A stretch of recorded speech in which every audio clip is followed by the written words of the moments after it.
talking about how our ancestors have been birthing in times of what the fuck for so long. Like what?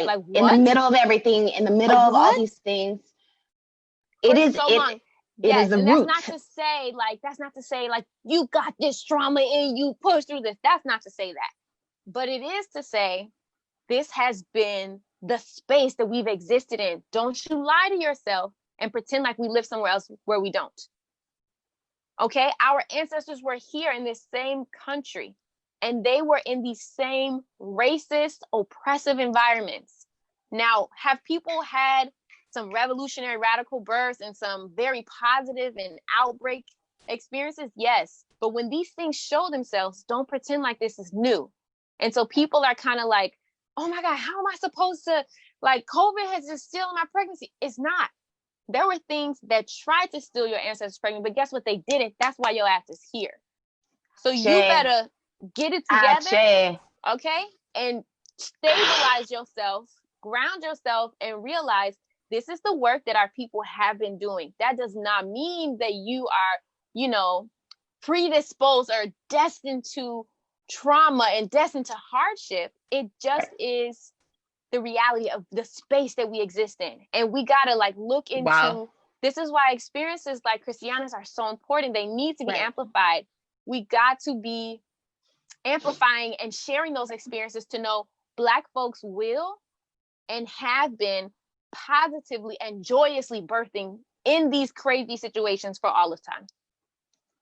For all of time. So I really want people to understand, if you are expecting, regardless of how you came to be expecting during this time, or if you were expecting before this time, that this is work that you were called to do.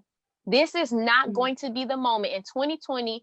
Your ass is not going to be the first person in your lineage to be pregnant during something hard.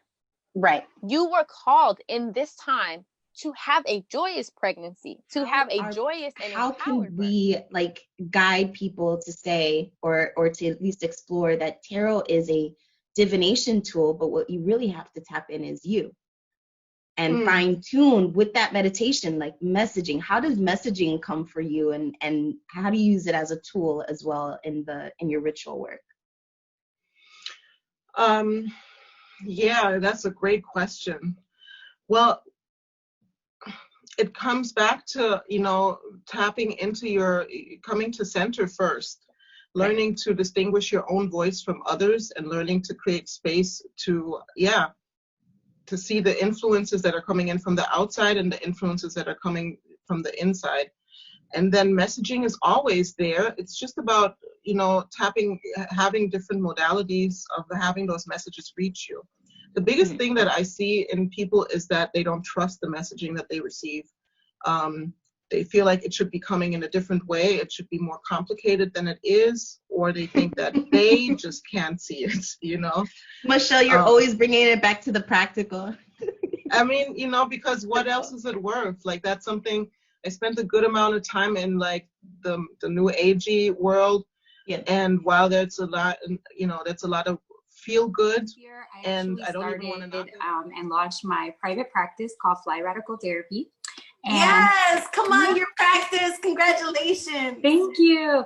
So, I got the whole LLC, and before all this kind of, the pandemic was started, I had this idea and vision to create therapy and practice therapy in a way that is understanding, the approach is understanding how systemic oppression affects our well-being.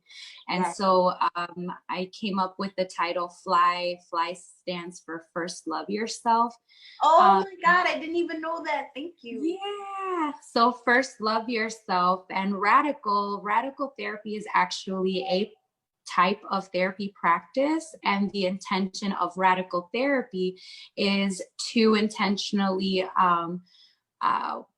discuss mental health issues that are directly related to systemic oppression, and also to intentionally work on a healing process and journey with folks that involves healing from social oppressive